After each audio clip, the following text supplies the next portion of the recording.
Bonjour à tous, eh bien ça y est, c'est l'été, après un printemps plutôt pluvieux, en tout cas dans le nord de la France. Maintenant c'est le retour des beaux jours, des vacances pour ceux qui pourront en prendre, et surtout des longues journées au bord de l'eau. Alors c'est aussi le moment de vous présenter le numéro d'été d'InfoPêche, le numéro de juillet-août, que voici, et que nous allons, comme d'habitude, feuilleter ensemble. Alors on commence avec la couverture, vous voyez une magnifique bourriche d'été avec des superbes rectangles, des tanches, même des ides, quelques gros gardons, des brèmes, et on vous parle, voyez-vous, des herbiers, parce que je sais que c'est un sujet qui tient à cœur à beaucoup d'entre vous, et on va vous expliquer comment vous en sortir. Alors, on commence toujours par l'édito et le sommaire, puis vos questions et nos réponses d'experts sur tout type de sujet, d'appât, d'amorce et de techniques de pêche. Puis, on a la présentation du prochain CIPAC. Ça va arriver très très vite, puisque je vous rappelle que les dates sont pour le CIPAC, le Salon international des pêches au cou, le 2 et 3 novembre prochain. Et puis, le vendredi 1er novembre, en ouverture donc du salon, il y aura le All-Star Game avec tous les meilleurs pêcheurs du monde qui seront réunis autour du bassin de la Haute-Oie, donc en plein centre-ville d'Amiens, juste à côté du salon d'ailleurs, où il y aura un parking gratuit, donc ce sera très facile d'aller suivre la compétition. Et puis donc 2 jours ensuite de salon pour tous les passionnés de pêche au cou, avec beaucoup de surprises. On aura l'occasion d'y revenir. Je vous donnerai plus de détails ultérieurement. Donc, ensuite, on a le dossier habituel de David Ewing qui fait suite à celui du précédent numéro où il nous expliquait comment sont fabriquées nos cannes en carbone à partir des fibres de carbone, des nappes de carbone, quel est le procédé de fabrication. Et donc, il continue ce sujet sur le carbone, vous voyez, avec ce qui peut nous arriver à tous, c'est-à-dire une casse, comment surtout essayer de les éviter, comment prendre soin de son matériel. Et puis en cas de casse ou de petits chocs, comment les réparer éventuellement. Donc vous voyez qu'encore une fois, c'est un dossier très très complet, très long, avec tous les détails. Donc vous aurez vraiment tous les moyens de prendre le plus grand soin de votre matériel. Vous voyez, on termine ensuite des petits conseils. Si malheureusement vous avez cassé un brin de canne, on vous explique comment le réparer de manière assez simple. Ensuite, on a les bons coins de pêche, donc je rappelle dans le domaine public, mais aussi dans le domaine privé avec les différentes ficheries et carpodromes. Puis on attaque la partie technique et tactique avec les sujets de fond. On commence donc par le sujet principal sur les zones envahies d'herbe. C'est vrai qu'on trouve de plus en plus de rivières, de canaux, voire d'étangs qui sont absolument envahis d'herbe. Alors beaucoup de pêcheurs se plaignent, mais c'est aussi une opportunité de réaliser de magnifiques pêches. Alors il faut d'abord savoir reconnaître les différents types d'herbiers, ensuite comment les aborder. Donc tout ce sujet est consacré à ce type de pêche. Alors sur une pêche non pas au feeder ni à l'anglaise, mais une pêche classique à la grande canne, et vous pouvez voir que en fait la présence d'herbiers, peut-être ça complique la pêche, mais c'est aussi un lieu de refuge et un endroit où les gros poissons trouvent beaucoup de proies, donc il est possible d'y prendre de magnifiques poissons. Ensuite, on a un article avec Pascal Vermeulen, un pêcheur néerlandais qui s'occupe de la marque Nitro, une marque qui est en train de pousser très très fort en France, qui propose des produits parfaitement bien adaptés aux pêches, surtout en ficherie, carpodrome, mais aussi dans le milieu naturel, principalement au feeder, avec évidemment des cannes, des moulinets, mais toute une quantité de bagagerie et d'accessoires.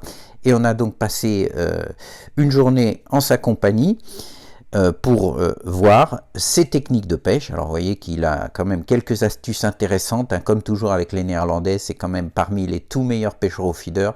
Donc en particulier au niveau des montages, c'est assez intéressant de voir leur approche qui est quand même très différente de celle des pêcheurs français, également en matière d'amorçage. Ensuite, on a un sujet que j'ai réalisé moi-même. Vous voyez que je suis allé au bord de l'eau encore une fois. Maintenant, c'est une habitude avec un minimum de matériel. Donc, vous voyez, j'ai juste une petite sacoche, mon sac à bourriche et un petit fourreau avec une canne. C'est tout. Et ça m'a parfaitement suffi pour réaliser une très très belle pêche uniquement à l'agrainage en rivière. Alors une pêche que par le passé on appelait pêche à la longue coulée, qui consiste à utiliser une canne longue, donc là j'ai utilisé une canne bolognaise, et des flotteurs 2 points. Alors ici j'ai utilisé, vous voyez, des flotteurs anglais de type Avon, et donc sans amorce, uniquement des asticots. Alors je vous explique comment choisir votre poste, parce que c'est l'un des éléments les plus importants si vous choisissez une pêche à l'agrainage, en particulier en rivière. Il faut jouer avec la direction et la vitesse du courant, donc je vous explique comment procéder. Et ensuite, comment tenir votre ligne ou agréner, parce que c'est une question qui revient souvent sur les pêches de rivière. Est-ce que je dois agréner en aval, en amont, surtout s'il y a beaucoup de courant ou beaucoup de fond. Voilà, donc je vous explique tout ça, et puis vous voyez qu'il est possible de réaliser de magnifiques pêches avec, encore une fois, un matériel minimum. Puis, on a un article sur, voyez, les poissons dans le cloud. Alors je vous rassure, on ne parle pas ici d'internet et de choses compliquées, on parle du nuage de l'amorce. Donc comment faire un nuage de l'amorce? Quel est l'intérêt de faire une amorce qui nuage en fonction des espèces de poissons? Quelle est la couleur de nuage qui est la plus efficace en fonction de celle de l'eau, de la luminosité ambiante, etc. Donc on vous propose toute une liste de produits qui vous permettent de faire des nuages plus ou moins tenaces, plus ou moins sur le fond ou entre deux eaux, en fonction des conditions de pêche rencontrées.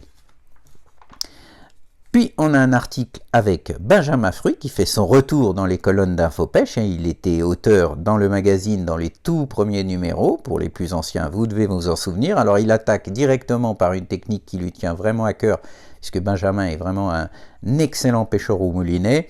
Donc il nous parle de la pêche au waggler coulissant. Pour l'occasion, il est allé sur le lac du Salagou, dans sa région, dans le sud. Alors vous serez peut-être nombreux à passer vos vacances dans la région. Si vous en avez la possibilité, surtout allez pêcher ce lac. C'est un magnifique lac, non seulement par le cadre, mais également par la population de poissons qui est très très riche et variée. Donc en tout cas, Benjamin nous explique comment pêcher assez simplement au waggler coulissant. Il a des montages particulièrement intéressants et il vous explique tout ça par le menu détail. Ensuite, on a l'article de Sébastien Rousseau qui est allé pêcher dans une toute petite rivière. Alors, vous voyez que le temps était assez maussade. Encore une fois, tout le printemps dans le nord de la France a été pluvieux. Le niveau des rivières était élevé. Mais ça ne l'a pas empêché de réaliser une superbe pêche. Donc, là encore, dans une petite rivière avec un matériel pas si imposant que ça, quelques appâts. Et il est allé pêcher les gros poissons à ras de la berge d'en face. Donc il nous explique encore une fois comment réaliser ce type de pêche en toute petite rivière. Et vous voyez que petite rivière, ça ne veut pas dire forcément petit poisson. Vous voyez qu'il a réussi une magnifique pêche de grosses brèmes, de carassins et de carpes. Puis on aborde la partie matérielle avec la présentation de nouveautés, ici de toutes nouvelles frondes de la marque anglaise MAP, puis une sélection de nouveautés très diverses. Et puis également une présentation des meilleurs produits pour le Specimen Trophy. Pour ceux qui ne connaissent pas encore, on l'a présenté très en détail dans le précédent numéro. Il s'agit d'une nouvelle épreuve ouverte à tous, consacrée exclusivement à la pêche des gros poissons blancs, que sont le barbeau, le chevenne, la tanche, le carassin, etc. Et donc ici, on vous présente une sélection de matériel pour tous les adeptes de la pêche du barbeau, et Dieu sait qu'ils sont très nombreux.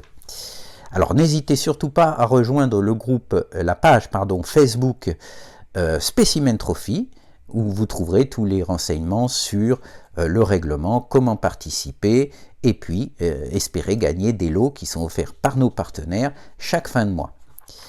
Ensuite, on a notre test. Alors, on s'est occupé des bas de ligne montés avec montage aux cheveux, donc principalement des bas de ligne qui sont utilisés pour le méthode feeder. Alors comme d'habitude, on a été vraiment dans le détail du détail. Vous voyez qu'on a utilisé un palmaire électronique pour vérifier le diamètre des nylons. On a mesuré les longueurs des cheveux, les tailles des hameçons, les tailles des boucles et évidemment la résistance du nylon avec un appareillage électronique.